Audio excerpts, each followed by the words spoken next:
ሰላም ጤና ይስጥልኝ የኢንቨስትመንት ማተርስ ፕሮግራም ተከታታዮች። ለዛሬ ይዤላቸው የቀረብኩት ሰሞኑን በተለያዩ የዜና አውታሮች እንደሰማነው ካፒታል ማርኬት ኦቶሪቲ በተለይ ለኮመርሻል ባንክ ኦፍ ኢትዮጵያ እና ለወጋገን ባንክ የኢንቨስትመንት ባንኪንግ ላይሰንስ መስጠቱን አስታውቋል። በእርግጥ ይሄ የሚከፈተው የኢንቨስትመንት ባንኪንግ እንደ ሰብሲደሪ ሆኖ ነው ሁለቱ የሚከፈተው which means አሁን ካለው ከሪቴል ባንኪንግ ኦፕሬሽኑ የተለየ ነው የሚሆነው ማለት ነው እና በዛ ፎርሙ ነው ስታብሊሽ የተደረገው። የሌጋል ስትራክቸሩ የኦነርሽፕ ስትራክቸሩ ማለት ነው በደንብ ዲስክራይብ ተደርጓል። በፐብሊክ ፕራይቬት ፓርትነርሽፕ ነው የኮመርሻል ባንኩ የተቋቋመው። የወጋገን ባንክ ደግሞ የተለያዩ ሼር ሆልደሮች ተሰባስበው እንዳቋቋሙት ነው እና እዚህ ላይ ምንድነው አሁን እኔ በጣም ኢንትረስት ያደረገኝ ይሄ የሚጠበቅ ነው። በእርግጥ የካፒታል ማርኬቱን ተከትሎ የስቶክ ኤክስቼንጁ ተከትሎ አንዱ እነዛን ሰርቪስ ፋሲሊቴት ከሚያደርጉ ነገሮች አንዱ የኢንቨስትመንት ባንኪንግ ኦፕሬሽን ነው። ስለዚህ ምንድነው ጥያቄው እኔ ለማንሳት የፈለግኩት በዛሬ ፕሮግራሜ በእርግጥ የዚህ የኢንቨስትመንት ባንኪንግ ማርኬት ፖቴንሻሉ ምን ያህል ነው የሚለውን ነው ለመናገር የፈለኩት። ያው እንደሚታወቀው ኢንቨስትመንት ባንኪንግ ሲባል ኢንቨስትመንት ባንኪንግ በውስጡ በጣም ብዙ ሰርቪሶችን ይሰጣል። ያው ኦብቪየስሊ የምናውቃቸው ነገሮች አሉ። ለምሳሌ አዳዲስ ኩባንያዎች በሚቋቋሙበት ጊዜ የእነሱን ሼር ማሻሻጥ ሊሆን ይችላል። እንደገና ደግሞ እነዚህን አዳዲስ የሚቋቋሙ ካምፓኒዎችን እንደገና ለሼር ሊስቲንግ ማብቃት፣ ቫሉዌሽናቸውን መስራት፣ እንደገና ከዛ በተጨማሪ ደግሞ አንደርራይቲንግ በመሆን ያንን ሰርቪስ እንዲያገኙ ማድረግ፣ ከዛ በተጨማሪ ደግሞ አድቫይዘሪ ሰርቪስን በመስጠት እና በተለይ አሁን ኢኒሻል ፐብሊክ ኦፈሪንግ የሚባለው በተለይ ኢትዮጵያ ውስጥ በጣም አፒሊንግ ይመስለኛል ማርኬቱ። ምክንያቱም ብዙ ካምፓኒዎች በተለይ በፋሚሊ እንዲሆኑ ቢዝነሶች ሊኖሩ ይችላሉ ወይም ደግሞ እንደገና ፕራይቬት ሊሚትድ ካምፓኒ ሆነው ግን በጣም ስኬለብል መደረግ የሚችሉ ካምፓኒዎች አሉ እና እነዚህ እዚህ ላይ በጣም ትልቅ ማርኬት ያለ ይመስለኛል። ችግሩ ምንድነው? ይሄ ማርኬት እስካሁን ድረስ ሪሰርች ተደርጎ አማውንት ኳንቲፋይ አልተደረገም እና ግን እንዲሁ ጀስት ባይ ዘ ሉክ ኢኒሻል ፐብሊክ ኦፈሪንግ በተለይ ስኬል መደረግ የሚፈልጉ ካምፓኒዎች ትልቅ እንትን ያላቸው ይመስለኛል። ከዛ በተጨማሪ የዚህ የስቴት ኦንድ ኢንተርፕራይዝ የሚባሉት አሉ።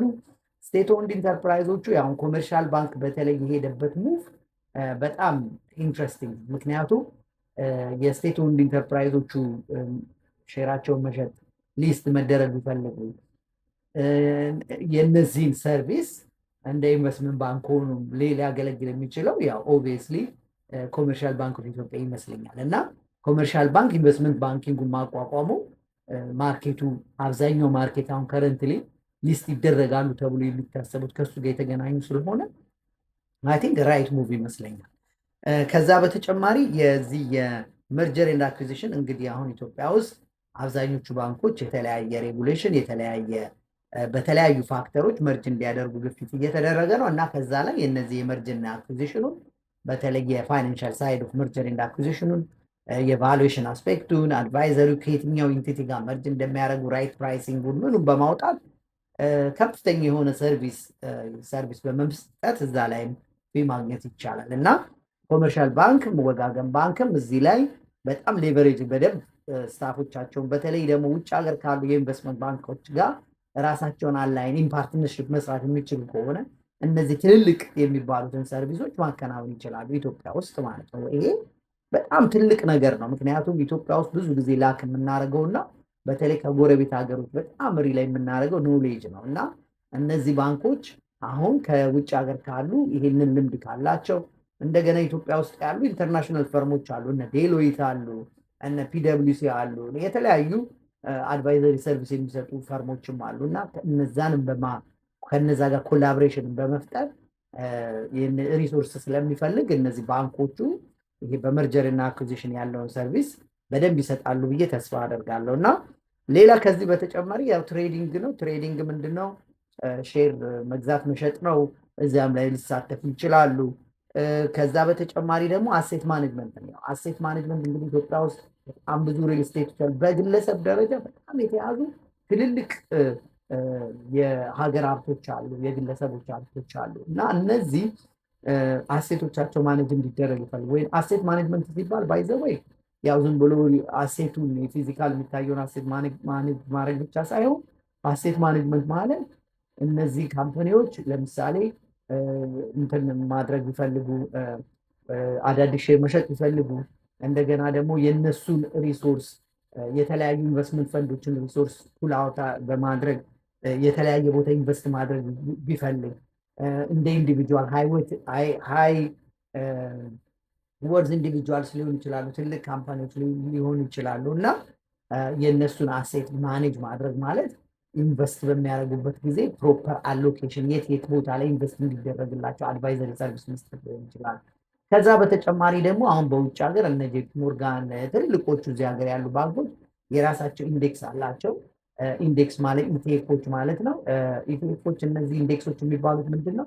ከተለያዩ ሼሮች እንደ ሚክስ ማድረግ ማለት ነው። በተለያየ ፖርትፎሊዎችን ክሬት በማድረግ ያንን እዛ ኢንዴክስ ላይ ኢንቨስት እንዲደረግ በማድረግ እና ከዛ ላይ የሚገኘው ወደ ሪተርን ትራክ እያደረጉ ለሼር ሆልደሮቻቸው እንትን ማድረግ ሊሆን ይችላል እና እነዚህን ሁሉ ባካተተ መልኩ ሰርቪሱን ሊሰጡ ይችላሉ ነው። ግን እስካሁን ድረስ የሚታወቀው በቁጥር ደረጃ በቅርብ የካፒታል ማርኬት ኦቶሪቲ ያስጠናው ጥናት ነበረ እና እዛ ጥናት ላይ ያየሁት ምንድን ነው በሚቀጥለው ዓመት በ2026 በሴናሪዮ ነምበር 2 የዚህ የዴት ማርኬት ዴት ፋይናንሲንግን በተመለከተ ትልቅ ማርኬት እንደሚኖር ነው እና ኢንቨስትመንት ባንኮች እዛ ላይ በጣም ፓርቲሲፔት የሚያደርጉ ይመስለኛል።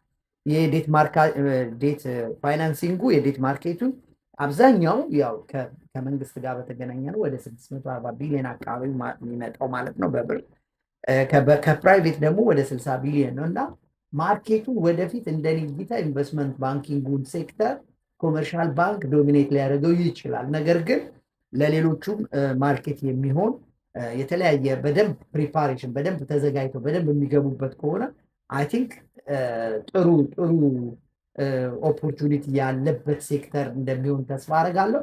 ግን ምንድነው ከዚህ በተጨማሪ ያው ኢትዮጵያ ውስጥ ያለው ትልቅ መሻሻል ያለበት ምንድነው በኮላቦሬሽን መስራት። የኮላቦሬሽን እንደዚህ ሲነርጂው ከተለያዩ አድቫይዘሪ እና በጣም ስፔሻላይዝ ካረጉ ኢንስቲትዩቶች ጋር አብሮ ተቀናጅቶ መስራትና የካፒታል ማርኬቱን በደንብ ወደ ኔክስት ሌቭል ማሻገር ይጠበቃል እላለሁ እና ለዛሬ የዚህ ኢንቨስትመንት ማተር ላይ ያለኝ ኦፒኒየን በዚህ ኢንቨስትመንት ባንኮች በመከፈት ላይ ያለውን ሼር ላደርጋችሁ ነው የቀረብኩትኝ። ፕሮግራሙን ከወደዳችሁት ላይክ፣ ሼር፣ ሰብስክራይብ እንድታደርጉ እየጋበዝኩኝ መክብብ ተስፋዬ ነኝ ከለንደን።